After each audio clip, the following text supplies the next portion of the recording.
Hello and welcome to HW News. After a nail-biting fight at the ballot box that went on for hours, the picture was clear in Bihar. NDA clinched a victory but lost the spot of the single largest party to the RJD. Many exit polls had predicted a majority for the Grand Alliance, unlike the opinion polls which were conducted at the beginning of the October month, and they had predicted an NDA win, and that too decisively. Now, generally, opinion poll is the mood of the people before the campaign heat starts in the election.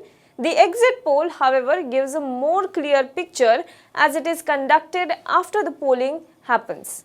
It is believed that the exit poll is an indication as to what we can expect from the final outcome and is somewhat close to the final result. What we saw in Bihar was shattering to this belief.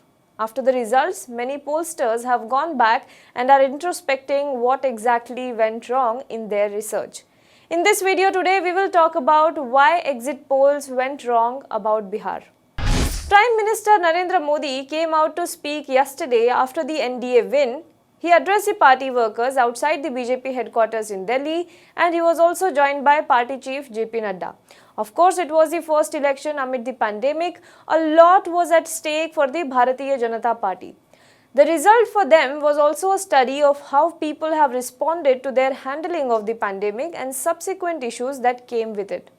PM Modi congratulated JP Nadda for his first big win as a party president. He thanked the cadres and then he thanked the women voters. Now, this is a section of voters which in Bihar is known as the silent voters. He said, "I am hearing a lot in the media about these silent voters. Now you can hear their echo. BJP has a bank of such silent voters who are voting for it time after time. These are the women voters of the country. They are our Nari Shakti, that is women power. From rural to urban, women have become the largest group of silent voters for us." Well, first of all, let us understand what exactly is the concept of silent voters. In any election, there are usually groups of voters from, say, particular community or caste who keep a very low profile. They are not very vocal about who they are going to vote, where they lean, etc. Now, this is due to a variety of factors. Majorly, if the narrative of the election in the particular area where election is being conducted is controlled by the voters from dominant groups, many other times these voters hail from vulnerable section of the society and are non-accessible. For example, the voters from castes which are believed to be lower and a large section of Dalits prefer to remain silent when the narrative is championed by the dominant communities in their locality. Their silence becomes all the more profound when a leader who they relate to seems to be at the receiving end. When these silent voters are ignored, when one looks at the election, they cut off the whole section of voters who can change the entire arithmetic. And this leads one to believe that the election possibly is one-sided.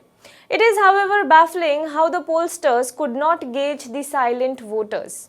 Let's look at the data and delve deeper as to how much effect did these silent voters really have on the Bihar outcome.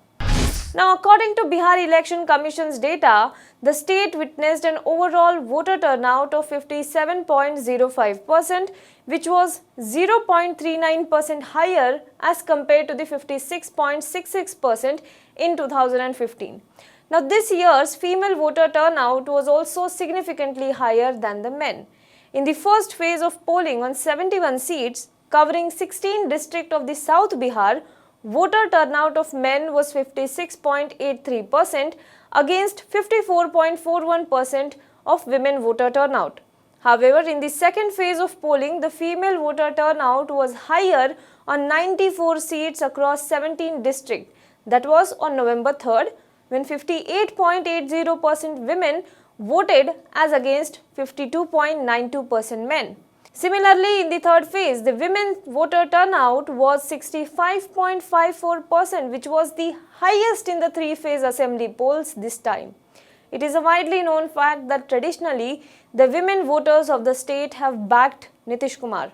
Thanks to his schemes such as incentive that his government initiated for girl students, including the much hyped bicycle scheme, rupees 55,000 grant and other benefits till graduation, and the 50% reservation for women at the panchayat level and 35% quota for them in the government jobs. During his campaign speech, Nitish Kumar had famously said with folded hands that I want to tell my sisters I have worked the most for you all, so I appeal to you that on the election day, do the first thing, go and vote. Now in 2015, Nitish Kumar also rose to power for the third consecutive time on the promise of introducing a statewide liquor ban. He delivered the promise, and even at the cost of hitting the state coffers. So this factor was worth considering. Now secondly, the voting pattern in women from different communities must be taken into account. In all, 38% women voted for NDA as compared to 37% who voted for Mahagathbandhan, and 25% of the women voter of the state voted for other candidates. Now, if we analyze that even further, according to Lokniti and CSDS data, among the upper caste women, 59% voted for NDA, 12% voted for MGB, that is Mahagathbandhan, and 29% voted for others. Among Yadav women, 5% voted for NDA, 82% voted for Mahagathbandhan, and 13% voted for others. Among OBC women, 63% voted for NDA, 18% voted for Mahagathbandhan, and 19% voted for others. Among Dalit women, 33% voted for NDA, 24% voted for Mahagathbandhan, and 43%, that is the highest, voted for other parties. Among the Muslim women, 6% voted for NDA, 74% voted for Mahagathbandhan, and 20% voted for others. Now this means that women from upper caste, OBC, Dalit community even voted heavily in favor of NDA. This could have been the push that led the NDA tally just a step ahead of the Mahagathbandhan. Now there is no denying that this is not the only factor which led to NDA's victory. There are other factors as well, but this one was probably ignored by many pollsters. Yesterday, Pradeep Gupta of Axis My India, which conducted the survey for India Today, also credited the miscalculation to this factor. He said that COVID-19 limited the number of female voters they interviewed. Well, as it is said that exit polls and surveys are reflections and may not always be the true picture. It is also a type of study, and that leaves a room for error. Will the silent voter factor also be visible in subsequent elections given the challenges posed by the pandemic? That is the question we ask. Do let us know what you think in the comment box below. For more news and updates, you can log on to www.hwnews.in. आता सर्वात आधी बातम्या मिळवा आमच्या mobile news ॲप्लिकेशनच्या सहाय्याने. Android किंवा iOS प्लॅटफॉर्मवर जाऊन HW न्यूजचे ॲप सर्च करा, डाउनलोड करा. आपल्याला हवी ती भाषा निवडा.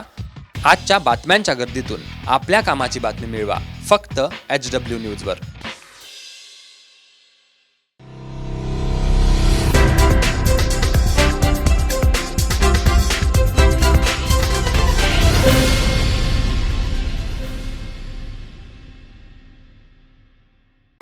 If you like this video, please share it, and we would love to hear your comments in the comments section down here. Also, please do like our Facebook page and follow us on Twitter to get minute-to-minute news updates. For more such shows and videos, well, subscribe to our YouTube channel.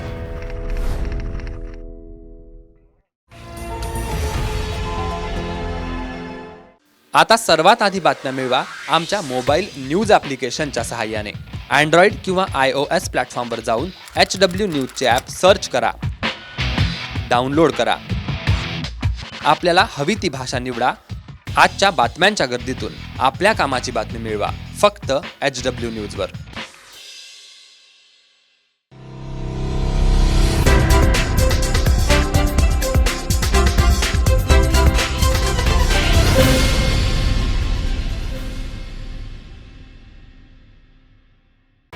If you like this video, please share it, and we would love to hear your comments in the comments section down here.